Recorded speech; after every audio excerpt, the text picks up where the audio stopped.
Jemi sërish bashkë tani për të vazhduar me bisedën për ditën e sotme. Do të flasim me psikologen Fatime Ziberi për atë se si ndikon në shëndetin tonë mendor ekspozimi vazhdueshëm ndaj lajmeve të trishta, nëse mund ta them kështu, sepse tragjedia na ka bërë të ndëgjojmë vazhdimisht dhe të hapim sy e vesh për të mësuar se çfarë po ndodh me rastin, ndërkohë që kjo kam përshtypjen për shumë njerëz ka edhe ndikim në shëndetin e tyre mendor. E kemi në linjë direkte Fatimen. Mirëmëngjesi Fatima.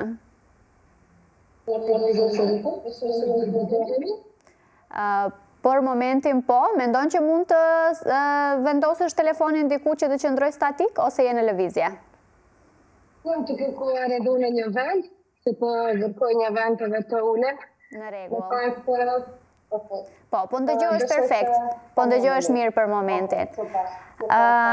Fatime, unë e thash pak edhe në fillim të emisionit që ekspozimi vazhdueshëm ndaj lajmeve për tragjedin na rëndon pak gjendjen tonë psiqike, sepse gjatë gjithë kohës jemi duke kërkuar këto lajmet e fundit, ndërkohë që në mënyrë indirekte ndoshta edhe na ndikon mënyra se si gjatë gjithë kohës i thithim këto informacione, si ndikon kjo në aspektin psikologjik dhe në shëndetjen tonë mendor në përgjithësi? Të plotësisht të drejtë me atë që e the paraprakisht Rita, ekspozimi ndaj çdo situate të themi traumatike, ndaj çdo eventi të jo të këndshëm dhe të vëshëm ndikon shumë negativisht në shëndetin mendor.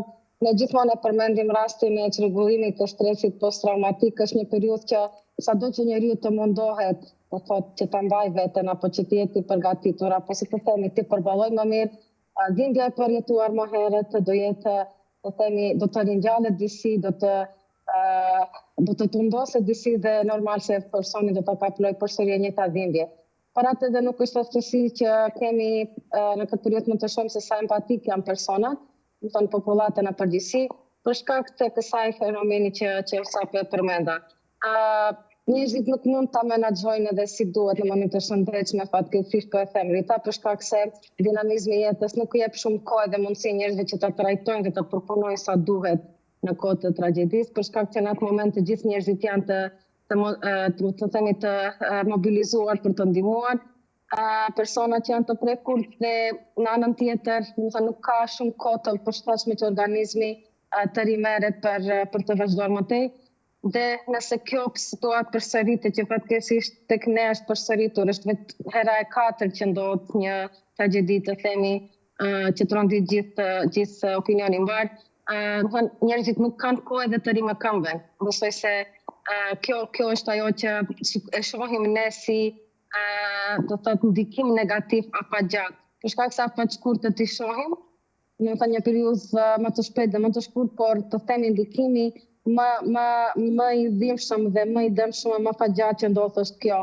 Për shembull ajo që e thash, shërbimi i stresit post-traumatik dhe mos pamundësia e personave që të përshtaten dhe të përgjigjen në mënyrë adekuate rasteve të radhës që fatkeqësisht ndodhin. Sado që ne të duam të mos ndodhin, po fatkeqësisht ndodhin. Cilat janë disa nga shenjat që njerëzit të mund të identifikojnë ndoshta kur është momenti të tërhiqen nga ekspozimi ndaj lajmeve të tilla, sepse ne jemi në telefon gjatë gjithë kohës, ndjekim media të caktuara dhe kam parë që po më thonë sidomos të rinjt që po tentojmë të mos lexojmë për rastin, po tentojmë të mos marrim më informacione sepse thjesht po na ndikon keq. Po si të them, është pak problematike kjo personi për ta ndjerë, për t'i kapur simptomet, për shkak se kur reshte edhe dëshira për të kuptuar se çka ndodhe dhe çka mund të bëj ai më tepër, më thënë është më e madhe se sa vetë mbrojtja. Për shkak se është edhe pak e çuditshme Rita jo të themi empatia, për shkak se ti në çdo moment duash të jesh informuar në kuptimin çka mund të bëhet, çka do të bëhet, çka mund të bëj. Dhe nëse pak largohesh dhe nuk ekspozohesh, të duket vetja sikur je egoist dhe sikur e vazhdon jetën tënde duke mos e menduar fare se çka ndodh të themi në një pjesë të vendit tënd apo në një pjesë të botës. Është në natyrën njerëzore kurreshtja dhe kjo e vështirëson të themi edhe këtë që e the dhe ti, mos të ekspozohen. Po besoj se njerëzit duhet të kenë mjaftueshëm të themi atë aftësinë që të njohin se kur kjo mund të jetë e dashme. Për shembull ka persona që me qëllim, domethënë e njohin më, e dinë se është e dëmshme dhe nuk duan asesi që të dëgjojnë lajme, të thotë e bën një ignorim total, një shkëputje nga bota virtuale, nëse mund të quajmë, për shkak se e ke parasysh kur thonë nuk mund ma të duroj, nuk më duron trupi, nuk më bar trupi. Do ta e njohin për shkak se toleranca ndaj dhimbjes dhe ndaj çdo gjëje të themi të trishtuar shumë ulët dhe nuk mund të qëndroj. Por në anën tjetër kemi edhe raste individuale të cilët na shikojnë të parë apo të japin bindje sikur nuk janë diçka të pretë dhe gjithmonë tentojnë të dëgjojnë dhe të shohin gjëra, por në fakt ato e bëjnë pa veti, për shkak se ajo është mënyra se si ata mund të përballen me situatën. Kështu që besoj se situatat janë individuale, por unë them dhe u bëj apel në këtë rast edhe të gjithë publikut që të mos të testojnë veten deri në limit, për shkak se të themi shëndeti mental është shumë i ndjeshëm në këtë periudhë. Sado që ke dëshirë të kuptosh, ke dëshirë të ndihmosh, por duhet çdo kusht të njeh veten. Mundet apo nuk mundet, sa mundet dhe si mundet, për shkak se sa më shumë që të ekspozohet dhe jeta që më e dëmshme nëse ai pastaj ajo se po i referohem gjithnjë në një gjeni, por kam parasysh gjithë opinionin, do thotë sa ti mund të populli thot në fjalë sa mund të bartish. Nuk duhet të testohet turimi, nuk duhet të testohet ndjeshmëria, për shkak se është janë tema të sensitive, tema të dëmshme që secili në vetë bartë edhe traumat e veta që mund të jetë edhe trigger edhe për shumë situata të tjera të pakëndshme. E qartë. Do kisha dashur të ndalemi pak te trauma, mund ngjarje të këtilla të krijojnë një farë lloj traume kolektive në shoqëri, duke pasur parasysh që kolektivisht jemi të ekspozuar vazhdimisht ndaj tragjedive të tilla, e the edhe vetë në fakt. Nuk është hera e parë, kjo është e sata ngjarje me cilën ne përballemi brenda një periudhe shumë të shkurtë kohore. Traumat që janë krijuarita, për shkak se kam vërejtur kohëve të fundit dhe mendoj jam munduar që ta kapi edhe aspektin profesional në atë kuptim që të mund të dim edhe si të intervenohet. Besoj se të gjithë njerëzit janë të traumatizuar, të themi janë në fazën e reagimit të shokut ku zakonisht secili e bën atë në mënyrë të vet.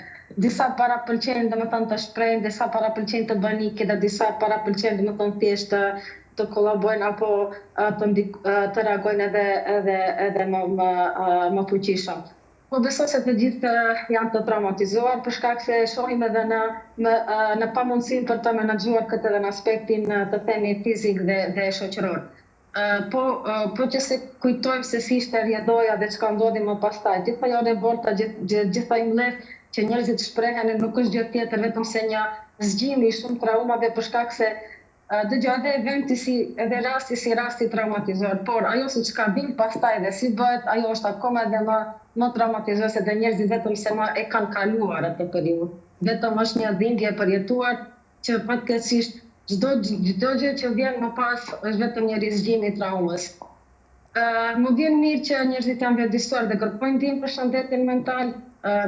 Komora e psikologut të Republikës së Maqedonisë bëri thirrje për të gjithë psikologët, për shumë mua dhe shumë kolegët tonë që të ofrojnë ndihmë dhe më vjen mirë që ata janë në teren për shkak se jemi shumë, si të them, të sigurt dhe dims se mundësia për të bartë, për të kuptuar akoma edhe rrjetet të traumave të më serioze është shumë më i lartë, prandaj edhe reagimi i jonë është i menjëhershëm. Çfarë roli mendon që ka media në këtë mes, në kuptimin e asaj që raportohet për gjithçka, nuk ka ndoshta ndonjë filtr të caktuar se çka publikohet dhe çka jo? Ne kemi parë edhe gjatë tragjedisë në spitalin modular, kemi parë krevatët, kemi parë njerëzit e djegur të cilët shtriheshin në korridoret e spitaleve, kështu që janë imazhe që nuk i largohen një njeriu. Çfarë roli mendon që luan media në këtë drejtim dhe a duhet të jenë të kujdesshëm? Mua më vjen keqëri që gjithmonë duhet të them të njëjtën gjë. I dhe mundojmë të jam shumë e kujdesshme, respekt për gjithë profesionet, e di se të gjithë mendohen të bëjnë më të mirën, dhe e di se në çdo profesion ka edhe pjesë të etikës, po unë them para se gjithash të bëhemi njerëz, të shikojmë aspektin human. Okej, në rregull, ke dëshirë të raportosh, të tregosh të themi atë zotësinë tënde, po nuk bëhet suksesi dhe karriera mbi fatkeqësinë e tjetrit. Besoj se ky parim njerëzor duhet të rikujtohet më shpesh në çdo rast. E përmendet edhe ti vetë, pra raste që janë manipuluar edhe me titull, janë manipuluar edhe me përmbajtje të tekstit, është dhënë një titull sensacional duke mos mbajt llogari për familjarët, duke mos mbajt llogari edhe për çështjet e tjera të cilat janë të ndjeshme. Mbrëm pash një video të shkurtër se si kanë munduar të shpëtoj dhe thash deri këtu arritëm, domethënë a ishte kjo nevojshme. Duhet të ketë shumë kujdes se çka japim, duhet të ketë një filtr. Duhet dikush të jetë llogari. Fundja e them përsëri, harroj aspektin profesional etik, mendoj aspektin njerëzor. Nuk është në rregull, domethënë me disa gjëra jo të keq përdoret, por të manipulohet në fakt, është një manipulim psikologjik, se njerëzit kanë dëshirë të kuptojnë, familjarët kanë dëshirë të kuptojnë dhe domethënë të kenë sa më shumë informata, po ka momente, ka mënyra se si bëhet këto. Tani nuk mund të përdoren, si ti përmende shumë mirë, imazhe të dhimbshme, nuk mund të përdoren dhe përmendet titull sensacional në termin si është shumë e çuditshme, Rita, duhet të them, nuk mund të rezistojmë atë. Nuk mund të pjesësh një prind që ka marrë fëmijë si unë ndjeve në momentin. Të lutem, nuk çka kam parë dhe gjëra të tilla që janë planuar. Po çka ndodh nëse njeriu të bie ti në një reagim të papritur për shkak se kjo është një pyetje direkte dhe ti shkakton traumë tek një person. Është një trigger për person. Çka është kjo pyetje, çka është ky raportim? Temi aq i ulët. Jo profesionalisht, mos e llogarit aspektin profesional, do të llogarit aspektin njerëzor.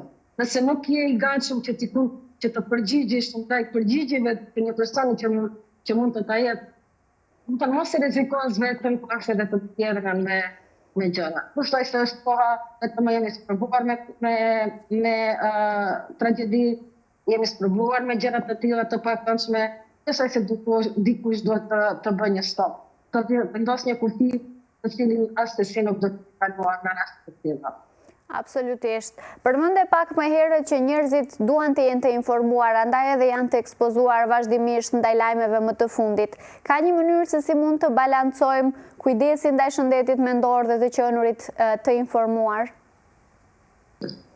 Besoj se duhet të bëhet një balans, nëse merren parasysh burimet të informatave, për shembull ne e dimë se cilat shtëpi informative janë më të kujdesshme dhe japin informata më të verifikuar, japin informata më të sakta, dhe duam të jemi në linjë, për shembull. Edhe nuk ka nevojë që ti 24 orë të qëndrosh për të kuptuar raportime nga vendet, raportime. Mjafton një herë, 2 herë, 3 herë në ditë të dëgjosh, të bësh të themi update-imin apo përdecimin e të dhënave, dhe mjafton që ti të jesh informuar.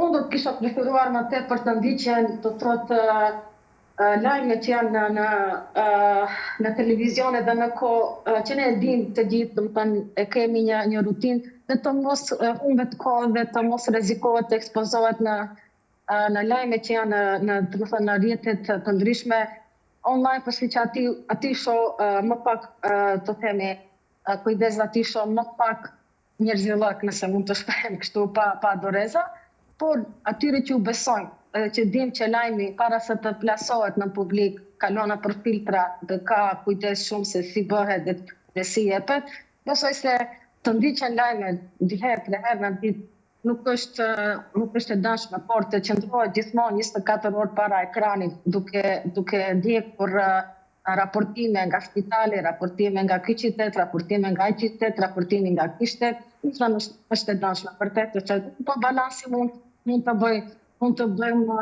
vetëm në këtë si e thash më herët. Të kemi kujdes, të patëm i dim dhe më ka të dëgjojmë dhe ku të drejtojmë për informata nëse duhet të kuptojmë se çka po ndodh. Në ndërkohë që ti po flet, mua më vjen ndërmend një tjetër pyetje në fakt. Çfarë për gazetarët dhe punonjësit e medias të cilët janë të ekspozuar vazhdimisht, janë në terren, janë ata të parët që i marrin informacionet, si ndikon kjo në shëndetin e tyre mendor dhe si të mbrohen të njëjtët?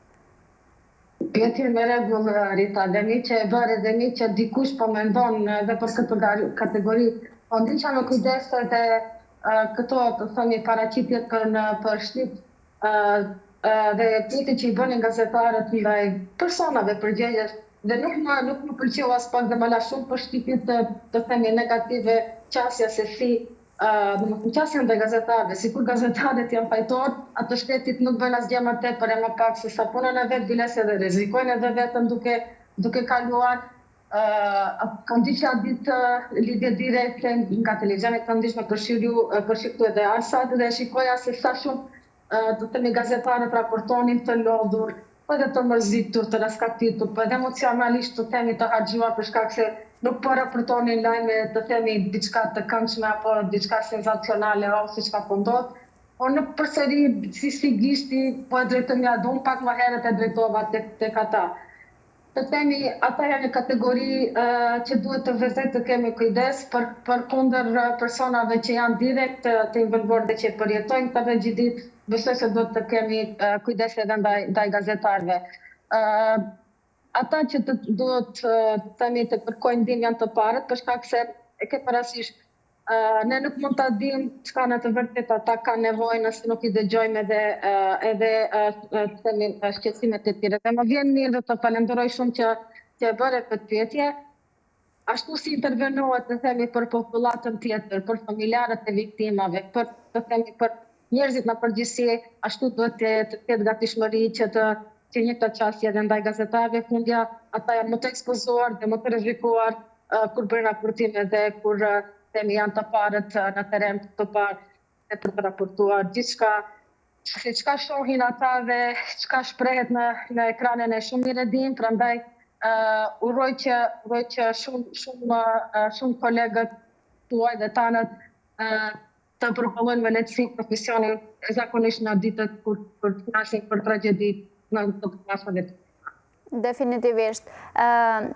A mundet që këto ngjarje, Fatime, të krijojnë pasoja afatgjate nëse nuk merret menjëherë, domethënë ndihma e duhur gjatë këtyre periudhave më të rënduara?